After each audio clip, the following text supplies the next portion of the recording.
समझ रहे हैं? आप में से कितनों ने ये वचन पढ़ा है? 13 अध्याय मत्ती में लिखा है, ऐसा ना हो कि वे मन से समझें, आंखों से देखें, कानों से सुने और मेरी तरफ फिरें और मैं उन्हें चंगा कर दूं। मतलब क्या परमेश्वर नहीं चाहते हम देखें, हम सुने, हम समझे, उद्धार पाए? परमेश्वर समझा रहा था, वो चेतावनी दे रहा था कि एक समय आ रहा है जब ऐसे लोग आएंगे, तुम उसमें इन्वॉल्व मत होना। हर भविष्यवाणी बाइबल की एक चेतावनी भी होती है जिसको आपको समझना है। कई बार परमेश्वर हमसे कहता है, तू शांत रह, मैं बात करूंगा, तू चुप रह, मैं बात करूंगा।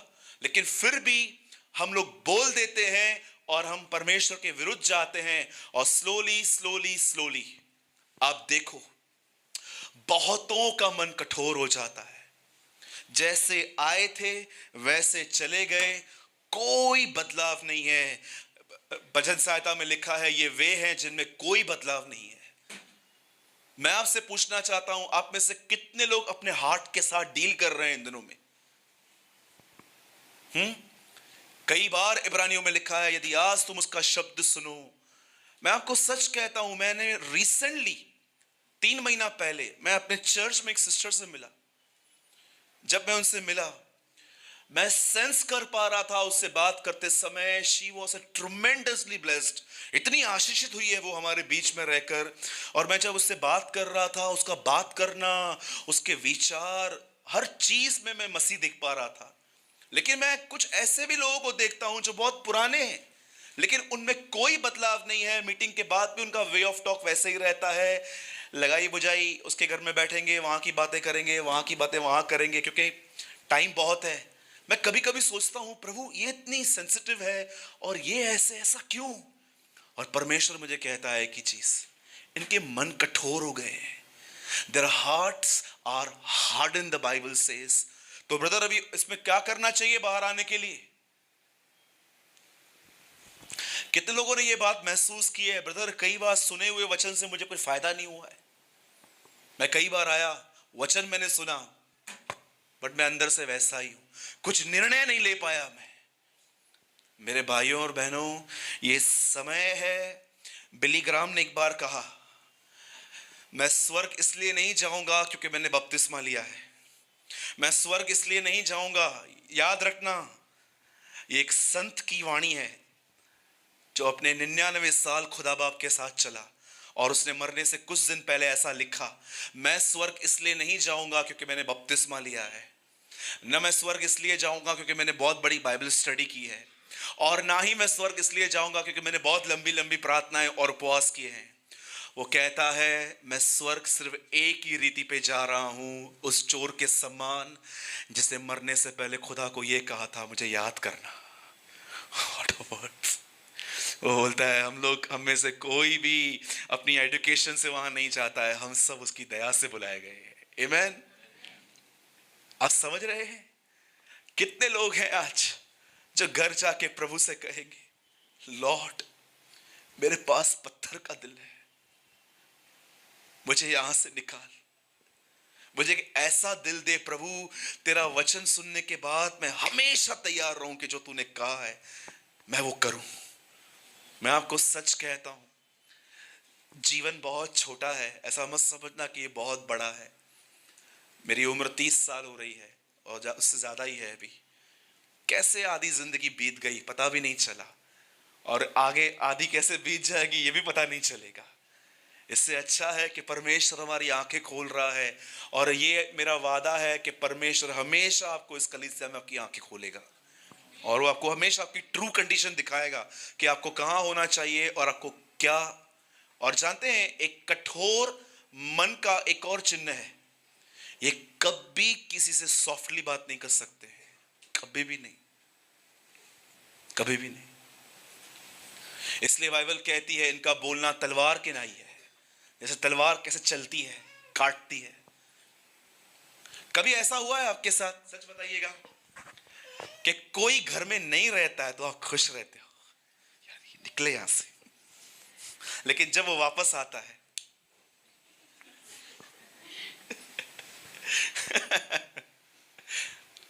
अभी आप बोल सकते हो, मालूम है ब्रदर मेरे घर में बहुत खुशी है, क्यों? मैं यहां हूं ना।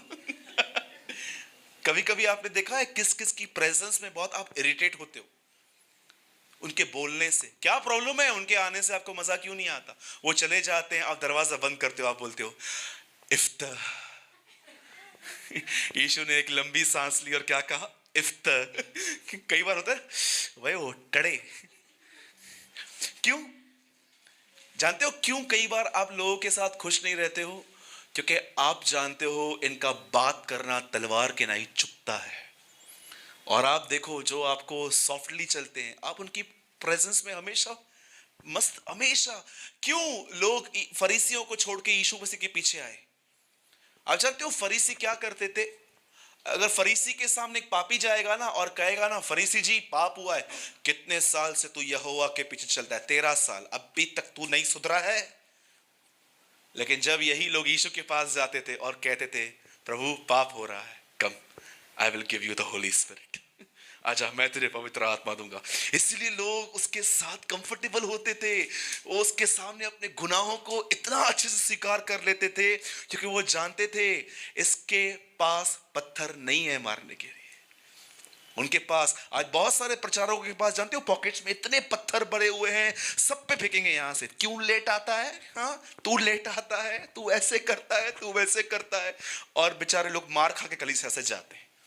बाइबल नहीं कहती है beat your people, the Bible say feed your people. उनको खिलाओ, उनको मारो नहीं, बाइबल कहती है उन्हें खिलाओ, उन्हें इतना खिलाओ जब तक उनके पंख न लग जाएं, वो उड़ने न लग जाए प्रभु की तरह। ठीक है? तो आप में से कितने लोग रेडी हैं? मैंने बेस बनाया आज के वचन का। आज आपको मैंने हिम्मत दी कि अब जो 15 मिनट चलेगा आप वो सहन कर सको।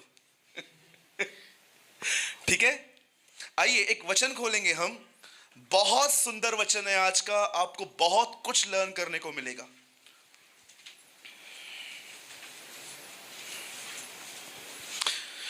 क्या सवाल पूछा है यीशु ने चेलों से? 6 अध्याय यूहन्ना। आइए जिनके पास भी बाइबल है हम सब खोलेंगे यूहन्ना का 6 अध्याय, जॉन चैप्टर 6।